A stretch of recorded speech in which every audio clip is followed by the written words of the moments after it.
Geeks and geekettes, it's Wednesday morning. It's time for another Ask Chuck Dixon, where you ask me about what I do for a living. And what I do for a living is I write comic books. So it's Ask Chuck Dixon number 104, and they said it would never last. Hey, if you enjoy these videos, you need to go to Subscribestar. Well, you don't need to, but I wish you would. Go to Subscribestar and subscribe and get your Dixonverse ride ticket. The Dixonverse ride ticket, once you have submitted it to me, entitles you to a goodie bag worth far more than your $5 contribution, and continued goodies and stuff and gifts, both digital and physical media, over the time. I really would appreciate it if you would subscribe there and help me fund both my comic projects and the production of these videos, so that I'm going to be quite honest with you, to make it worth my time, the time it takes away from my writing, which is what I do for a living. I enjoy doing these videos, but it's in my own fault. I get a little involved with the videos, and they take up, entire days to create these things.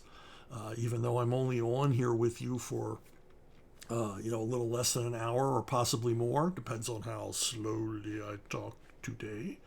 But yeah, go to Subscribestar. I'll have the link below this video, and get your goodies. Turn in your ride ticket. All right. First question. Brian from New York. New York. The city so nice they named it twice. 2023 marks the 30th anniversary of The Vengeance of Bane. What do I and my fellow mother chuckers need to do to get DC Comics to produce an absolute Vengeance of Bane?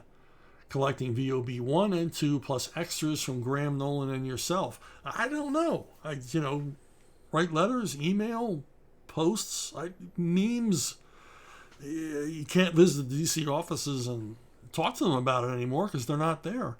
But yeah, there's enough Bane for an omnibus. That's for damn sure. And it could be entirely by myself and Graham Nolan.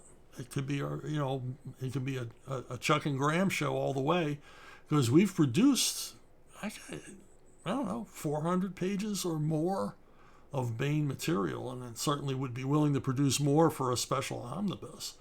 But as you say, there's Vengeance of Bane 1 and 2, and there's also the Bane of the Demon miniseries, a 4-issue miniseries by myself and Mr. Nolan. And,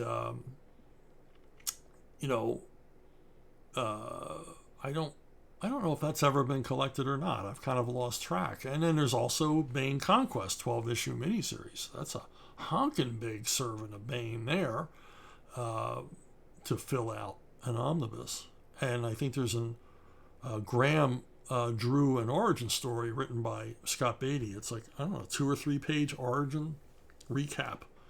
So that we could include that as well. Plus, Graham has done tons and tons and tons of drawings of Bane over the years, commissions and otherwise. I have a couple.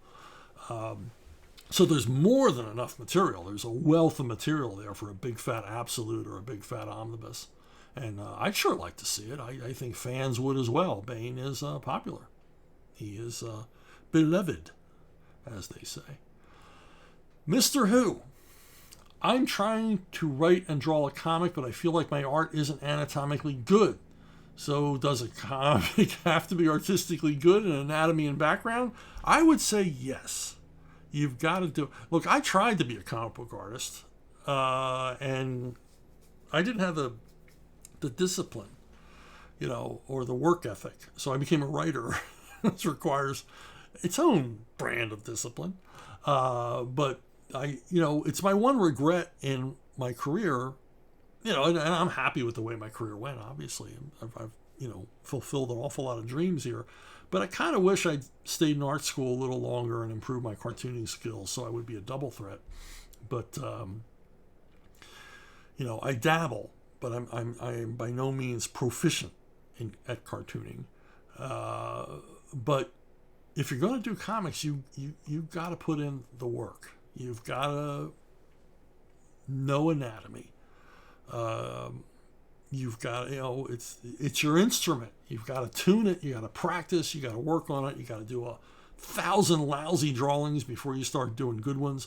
As Dick Giordano told me, he said, you can't. You have to reach the point where you didn't do a good drawing by accident. You did a good drawing on purpose.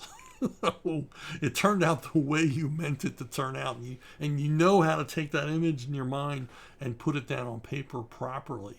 One of the bits of advice I would give to you is to take life drawing classes.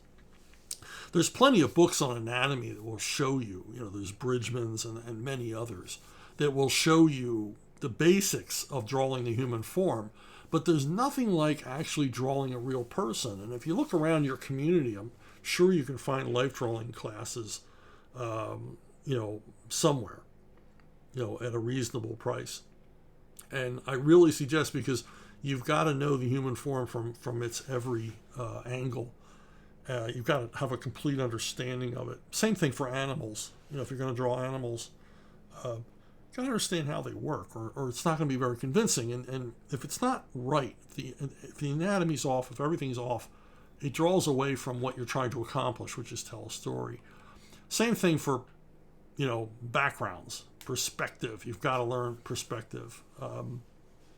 You don't have to go as crazy as Scott McDaniel did here, but Scott McDaniel had an engineering background, so he was able to do these 23 point of perspective kind of comic panels. It amazed me, in his head he could do fisheye visions of things like this, these forced perspective drawings. So yeah, you've got to learn to draw backgrounds, which means you should go out on the street and draw your house, draw things around your neighborhood.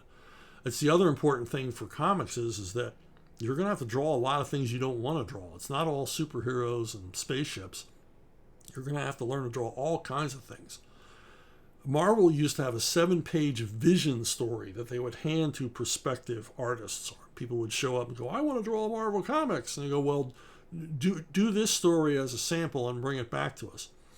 And it was a vision story, but it was designed so that it had all these elements in it that would really show your drawing skill and your real interest in drawing comics, because it would have all kinds of elements that a lot of newbie or beginning comic artists don't want to draw. The story had a jumbo jet. It had trucks. It had old people. It had young people. And it had all of these elements, and a lot of them would require research. You would have to find photographs or, something in order to draw the backgrounds for this thing. It was set at an airport. It was a hijacking story, if I remember correctly. So there was a lot of different things this story forced you to draw. And depending on how, willing you were to draw the stuff that you weren't interested in, depending on whether or not they would give you a second chance or a second look. And I saw some of these stories, and some of them were very, very good, and then some of them were very, very bad. It was very obvious that the artist didn't want to put the time in to draw these more difficult or mundane subjects. So anyway, yeah, you got to do the work. You got to do the work. It's like anything else. And if you do the work, you'll make it. If you don't do the work, you won't. It's as simple as that. Ed Robinson, who is the current artist on Avalon? He's knocking it out of the park. The story is great too, of course. His name is Renato Ray. And I'm putting his name up in big letters because people go, what was that name? I didn't catch it. And so I'm putting his name up here. You can't miss it. Renato Ray. And I agree with you. He's doing terrific work on a superhero book. I particularly like the fact that Renato is able to draw a superhero book grounded somewhat in reality. And, it's not a fanciful, phantasmagorical story. It's very much an urban environment. Superhero story. I hesitate to use the word gritty, but let's say it's just a little bit more realistic. than superhero stories normally are. And Renato's really bringing it. I agree with you wholeheartedly. If you haven't checked out Avalon, it's free on Arktoons. You just go to Arktoons, and there's no signing up, there's no cookies, there's none of that involved. You just go to Arktoons on your phone, on your big screen in your living room, wherever you are, your PC, your laptop, your tablet, and just start reading. And Avalon is cooking along here. I forget how many episodes there are. There's got to be at least 30 or more episodes up now. And, the equivalent of maybe 5 issues of comics are up there for free on Avalon. And you can see what Renato and I have been doing. Avalon, if you don't know, it's a superhero story set in a fictional town that is located, if you're familiar with Cape May, New Jersey, imagine if Cape May, New Jersey had expanded to be a metropolis that housed 4 million people. A major city rather than a sleepy little shore resort. And that's Avalon. And we deal with a number of the superheroes there. Some of them are nicer guys than others. And there's a lot of internecine fighting and everything else. And as I said, you can check that out at Archiving Comics at Arktoons and read it all for free. Okay. Creeper Weirdo. Let's say in a distant future you're declared a teacher of comics history. What books, characters, runs do you give to your class? We will say 5, top, or 10. Well, I'll say top 4. Oh. Also, here's my cat Wolfgang. He's a rescue. We didn't pick his name. Aw. Everybody go, aw. It's Wolfgang. I like the name Wolfgang. He looks like a Wolfgang. He looks like a little bit of trouble. Cats that are a little bit of trouble, they're interesting. Okay, number 1, I would pick Doctor Strange by Steve Ditko. It was pointed out to me by Dean Mullaney, former publisher at Eclipse Comics. I loved Doctor Strange growing up, but I didn't realize this. Dean was a real aficionado of Ditko's Doctor Strange. And I call it Ditko's Doctor Strange because even Stan Lee admitted he had very little to do with the creation of this strip. That he would dialogue it, but it was Steve's show. But anyway, Dean Mullaney pointed out to me, he said that if you read all of the Doctor Strange back to back, like one big epic, he says it tells one big story. And that was obviously from the beginning Ditko's plan, to tell one big story. The other interesting thing is that the story wraps up just at the time that Ditko left Marvel. So, in other words, Ditko knew he was leaving before anybody else knew, before he gave notice or Stan knew or anything else, because the Doctor Strange epic comes to a finite, organic conclusion without contrivance. It wasn't rushed or anything else. So there's a deliberate pacing to it. And read as a whole, it's just a marvelous story. It's a fantastic story beyond the bizarre and wild concepts that are still amazing today that Ditko dealt with. You've got some terrific characterization, epic action, real stakes, and suspense. And it's just prime Ditko. I think even more than Spider-Man. This is prime Ditko. This is the kind of stuff he wanted to do. And it's his own unique contribution to comics history. And it's worth studying. It's worth looking at for building a story. Little Lulu is another one. John Stanley's Little Lulu, which ran for years and years at Dell Comics and was extraordinarily successful comic book. Stanley is a master at stories that are really about nothing. They start with almost nothing and they build the stakes, the suspense, the humor, just all flawlessly put together. It's Comics 101. It's just basic good comics. How to take a subject matter, a little girl and her friends in a cosmopolitan neighborhood. Stories deal with her running errands for her mother, trying to join the boys club or being a foil for the boys. And of course, Tubby's adventures as the detective, the Spider, which always, the stories never fail to crack me up. And it's just a great example of comics craft and storytelling, just solid stuff, and also rising action. These stories by John Stanley get more and more manic as the story progresses. Even better example of Stanley's work in that direction is a comic called 13 Going on 18, in which he cranks the manic level up to 11. Those stories start at 0 and go to 60 within a few pages and just keep on going. To insane farcical degree of pacing. I mean, it's just the guy was a comics master, without doubt. The other, of course, Carl Barks. Carl Barks, Uncle Scrooge, Donald Duck. Carl Barks invented comic book writing, so he is worthy of study. Carl Barks did these terrific adventure stories featuring duck characters, and he made them completely believable. They're funny, but they're also engaging in other ways. As Scrooge and Donald Duck and his nephews go on these epic quests in which they discover things and solve mysteries, and there's escapes and traps and nefarious villains and plots and everything else. And Barks was a master plotter. He had come from animation. He had come directly from Disney's story department, but he really excelled here in the comics medium. And as I say, he invented comic book writing. No one thought about how to write for this new medium really until Barks shows up, and he really thinks about it as a separate medium, not an adjunct to the comic strips, but as a separate medium all its own. And he creates these amazing stories that are so perfectly constructed.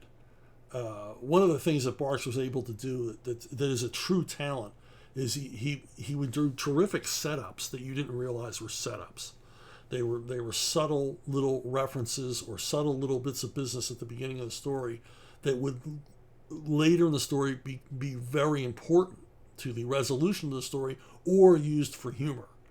I remember particularly a story in which he introduces a parrot, and the parrot reappears at the end of the story in a really funny way. And what he would do is he would set things up and make you forget the setup. And then you would realize as you were reading the story, as it was coming to its conclusion, the importance of these elements, disparate elements that you had read about earlier in the story. That's a true talent. That's a true craftsman. That's a true storyteller. And Barks took his work very, very seriously. And it shows.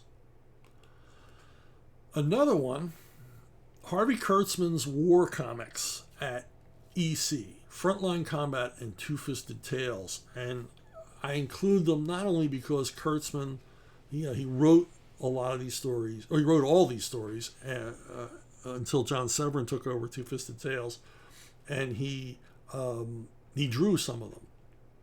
And they're amazing pieces of comic book storytelling. But the most important thing Kurtzman did, other than telling very compelling, well-researched war stories, is that he brings a level of emotion, a degree of heart to these stories that had never been in a comic book before. Some of these stories are heartbreaking, both either because of irony or just the horrible things that happen to these characters. These are pre-code war comics, so Kurtzman is looking at war as an ugly business, as it should be looked upon. And they're not anti-war comics, except for the fact that every great war story is an anti-war story. If you portray war at all honestly, not necessarily realistically, but honestly, you're going to show it's not fun. And these Frontline Combat and Two-Fisted Tales were about war not being fun. And they were very successful for their time. They sold very well. And I think it's because they could be read by adults.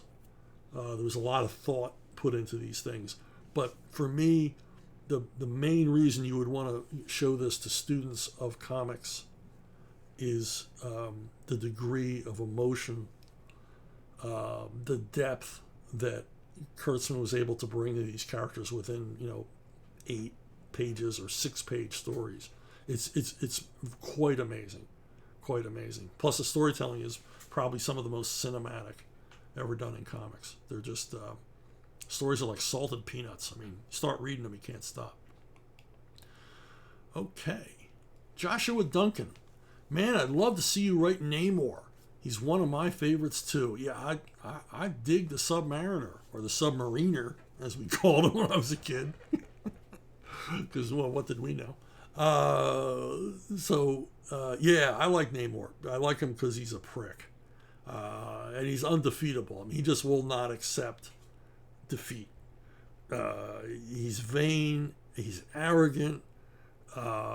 Probably not a guy you'd want to go on a long car ride with. But he'd be a blast to write. And I loved him as a character because he was so primal. And you always knew he was going to come out on top in the end, no matter what happened to him.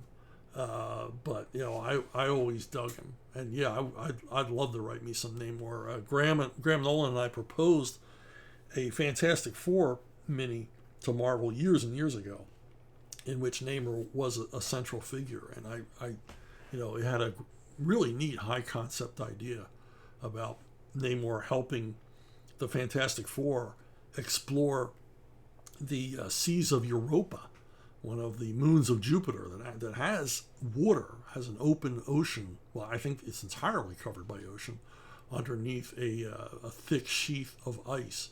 And the Fantastic Four go there in response to, I don't know, I can't remember what it was, distress signal or whatever, and obviously run into some horrible threat that Namor must help them defeat. But yeah, that was not to be.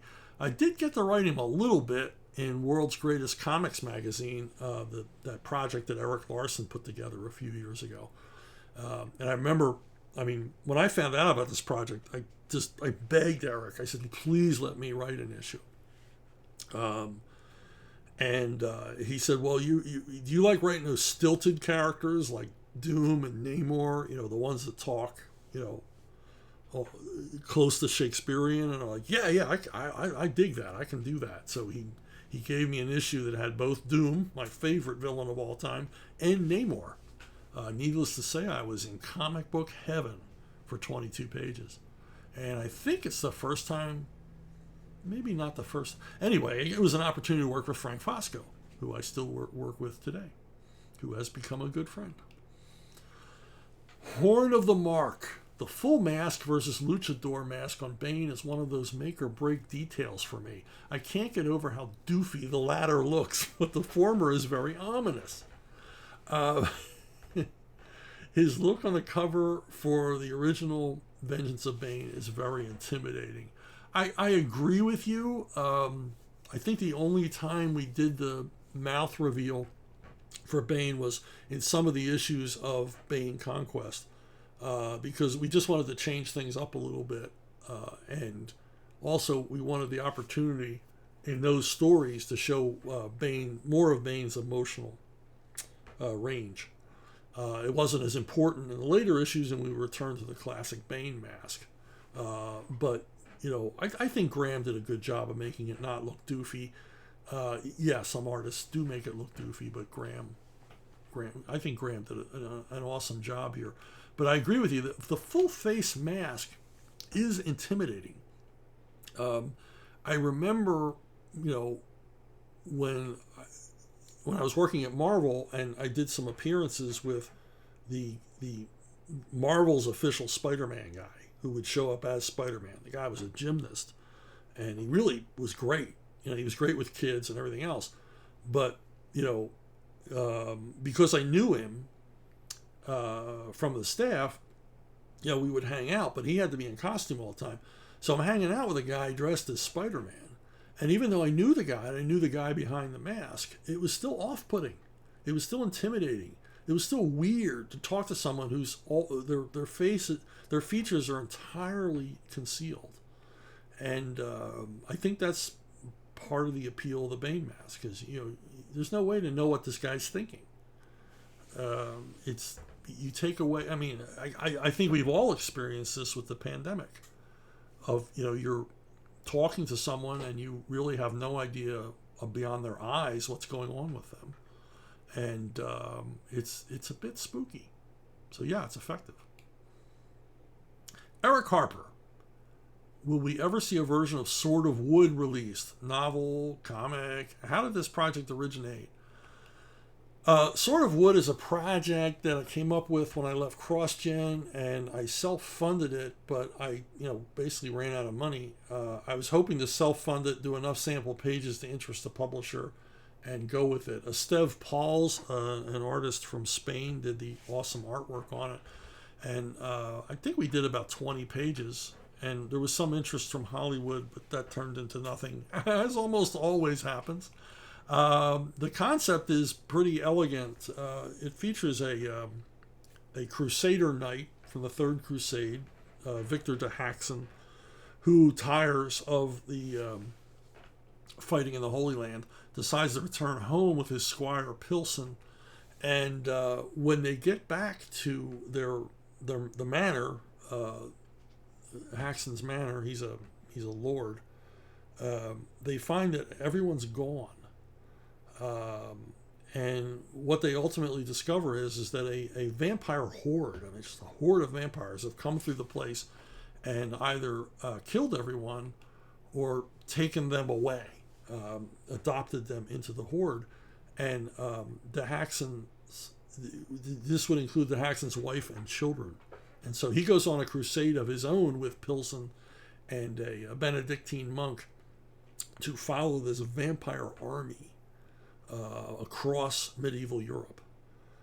This vampire army, he's taking advantage of the fact that so many of the men-at-arms and knights are away at the crusades to basically have a dark crusade of their own to take away the fiefdoms of all these lords who are absent. And the defining, what made this a different kind of story beyond the main idea is that this vampire army is an army, and they besiege castles and walled cities. And of course they have to do it by night, or they have to mine, they have to dig under the city. And I just love the imagery of this massive army of vampires trying to get into walled fortifications and all the siege works and all the rest of it. And, maybe I'll get back to it someday. I recently heard from Esteve. He would be interested in continuing it. Maybe one of you listening has just won the lottery and would like to fund a comic book project that's already pretty much on its way. I thought of this as a 100-page graphic novel, and as I said, there's about 20 or maybe 24 pages completed of Sword of Wood. But thanks for asking, Eric. Matthew Rex, you mentioned the importance of lettering. What is an example of the best lettering you have experienced and the worst? Well, I thought about looking for examples, but I don't want to embarrass anybody. You know bad lettering when you see it. And you don't know good lettering when you see it because you're not supposed to notice it. And that's really the key. To me, John Costanza is the ultimate. I worked with John Costanza a lot at DC Comics and always welcomed his contribution. And the thing about lettering is you shouldn't notice it.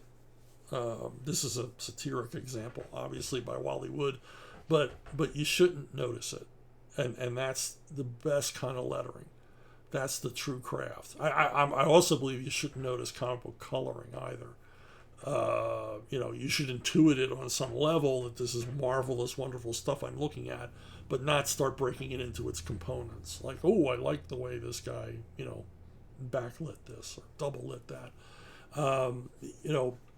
And the thing about comic book lettering is that you should see the hand. And even though it's computerized now, for the most part, the hand is still there because all of these computer fonts are based on actual lettering styles that were hand lettered. There is a John Costanza font, which is the one I always ask for if I'm given a choice.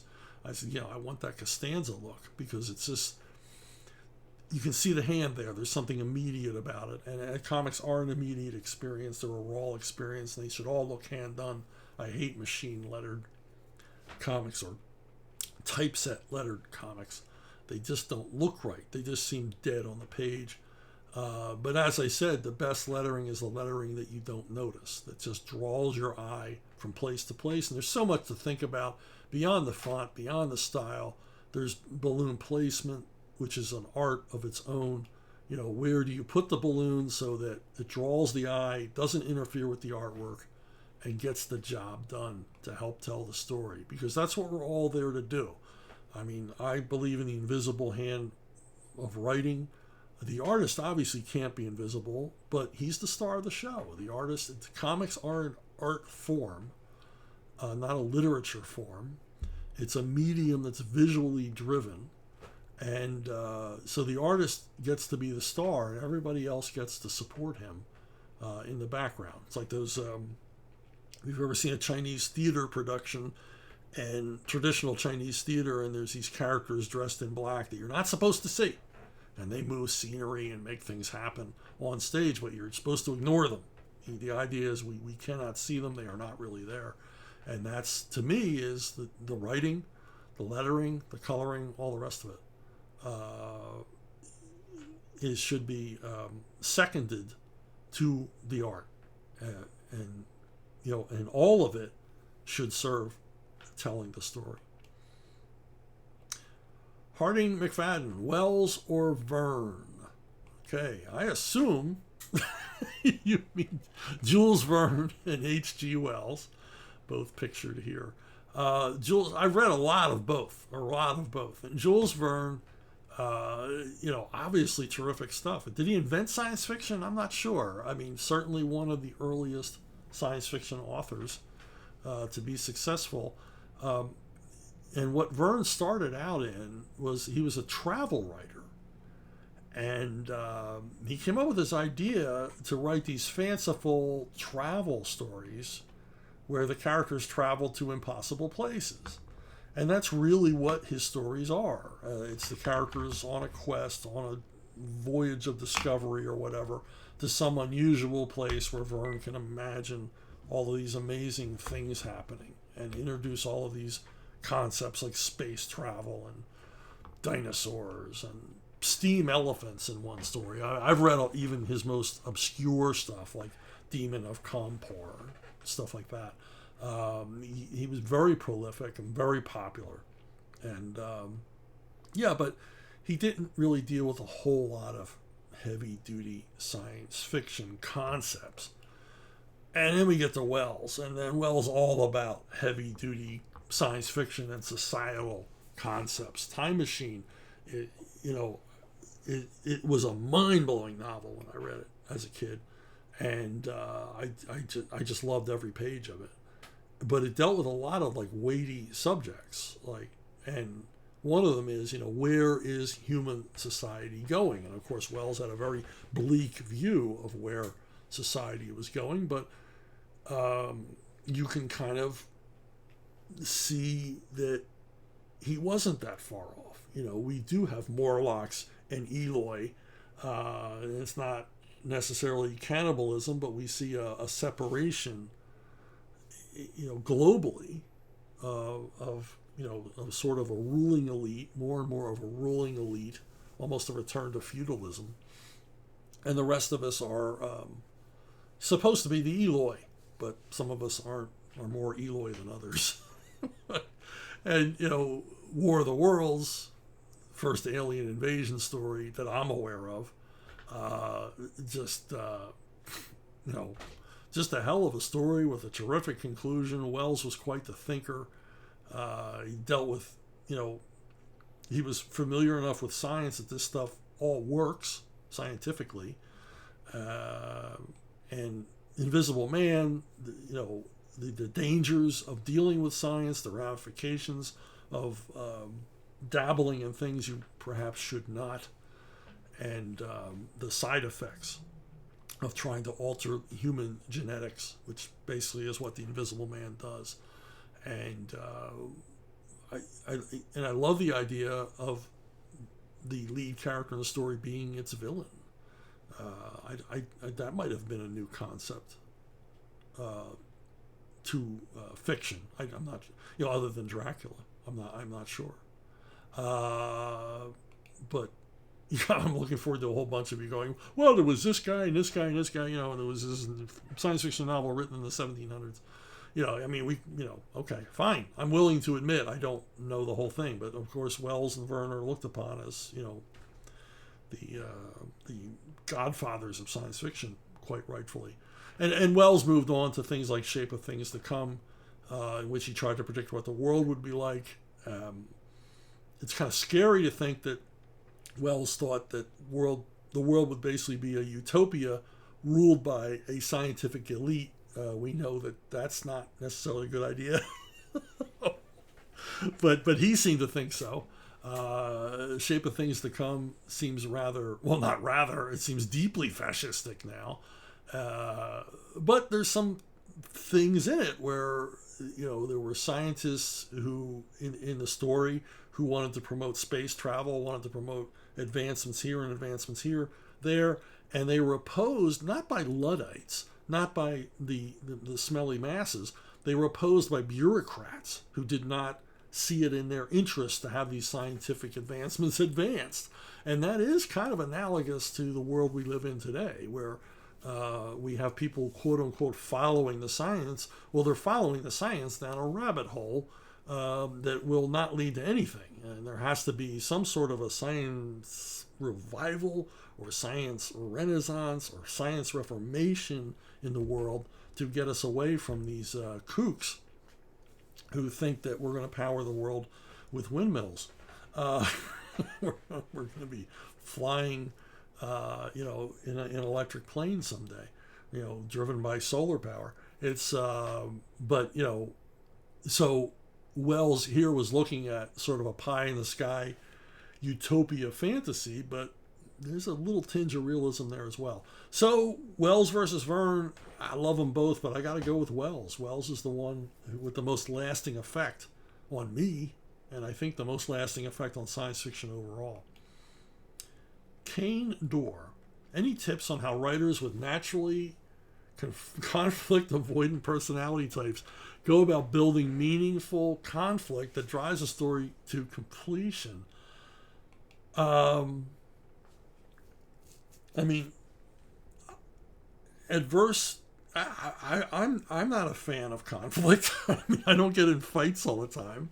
I'm not a particularly confrontational person, but I sure fantasize about it. Don't we all? Don't we all fantasize about that guy who takes charge?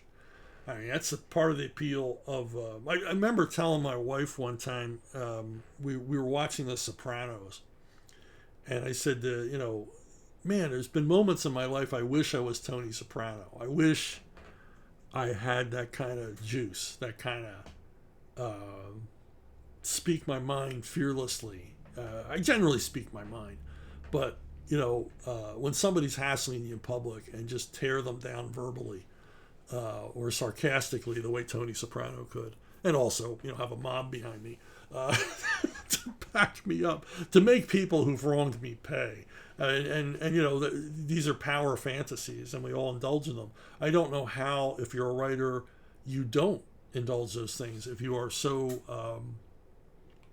adverse to any kind of conflict or confrontation that you can't even imagine scenarios in which your characters are engaging in, combat and conflict with each other. It's kind of, at the core of almost every story, even if it's a psychological thriller, there's some degree of conflict there.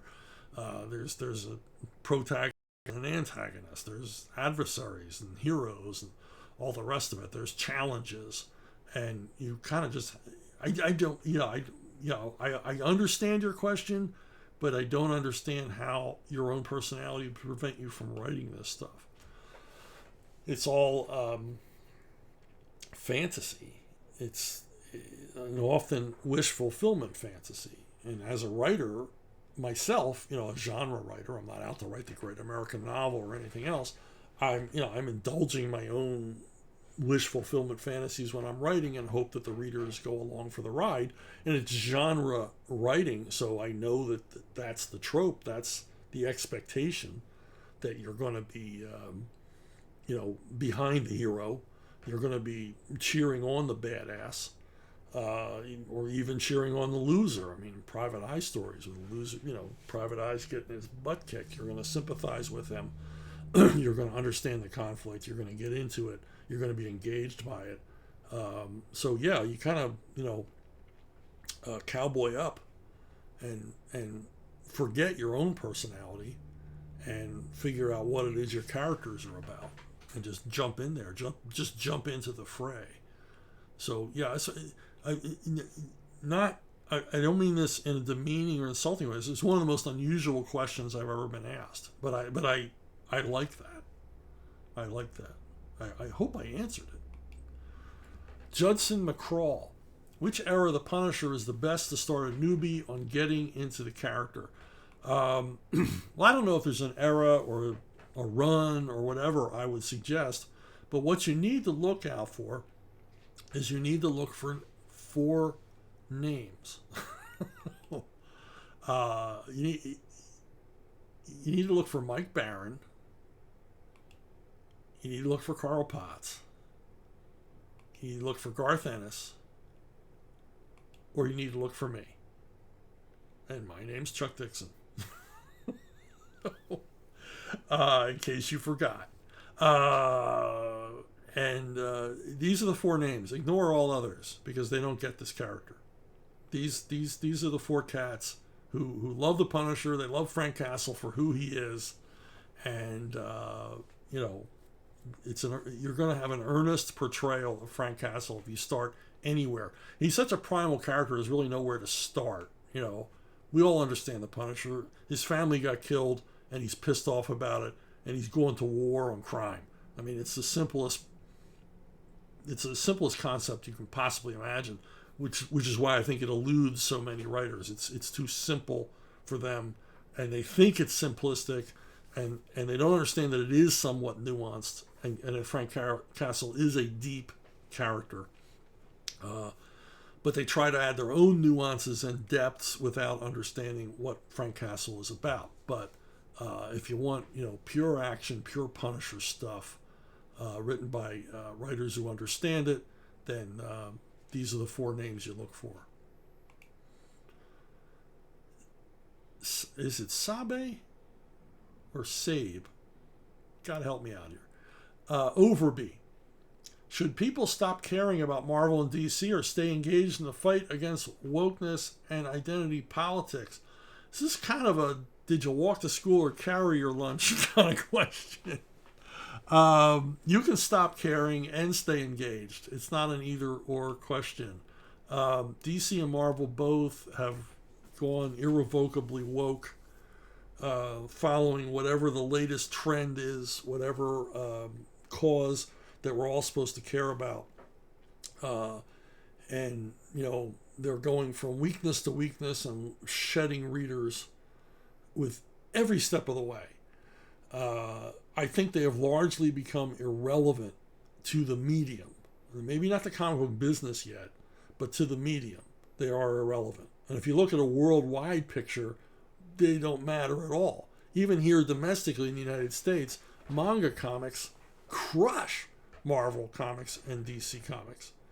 Manga is, there's one manga that outsells, by volume, the entire monthly output of Marvel comics and DC comics combined. So, yeah, I think their day is past. I think it's time to move on. And the medium is healthier than it's ever been. Maybe we don't have the big sales on domestic product like we used to, but you certainly got the diversity, and I mean diversity in the true meaning of the word diversity. You've got a diversity of comics from, an army of creators, both new folks coming in and, old pros like myself and others who are creating independently, I mean entirely independently produced comics through crowdfunding on digital, all the rest of it. I mean, myself, I work with Richard Meyer. I do work with Graham Nolan. I have Arktoons.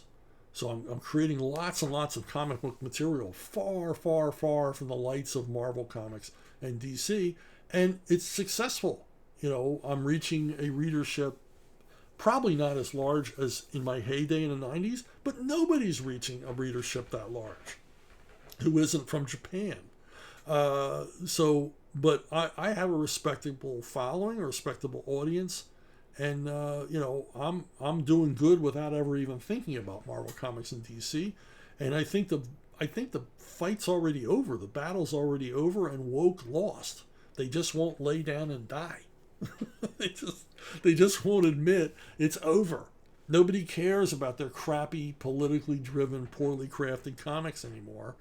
They really either need to get back to creating, universally appealing mass market entertainment, escapist entertainment, or just give it up. And it may be too late. I mean, the 89th reboot of their characters, they may have chased every reader away so that no one's interested anymore. So they've got to, if I were running either company, I would come up with an event. I would hire the best talent to come up with a true piece of event publishing, a must-have comic book item to basically bring people back to the fold, to announce once and for all, yeah, we're gonna get serious again. We're gonna get earnest again about creating good comics, and here's our big project.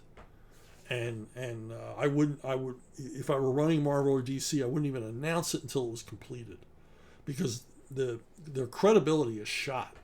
No one has faith in either one of these companies. They're ever going to do what they say they're going to do.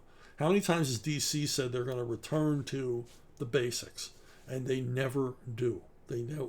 Maybe they don't understand the basics. Maybe they don't understand the appeal, the true appeal of comics. So they're not able to replicate what's come before in any kind of viable, new, fresh, or interesting way. But I think it's over. I really do. I think the fight is over, and these are two extinct brands, which is sad, very, very sad. I did not wish and do not wish either one of these companies ill, but that's what's happening. That is what's happening.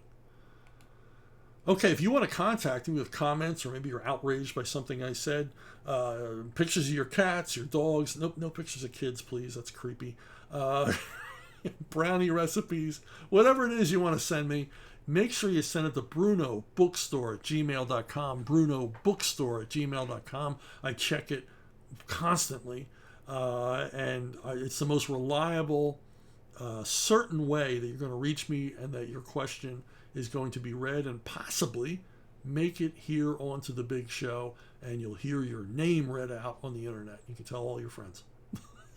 Because how special is that?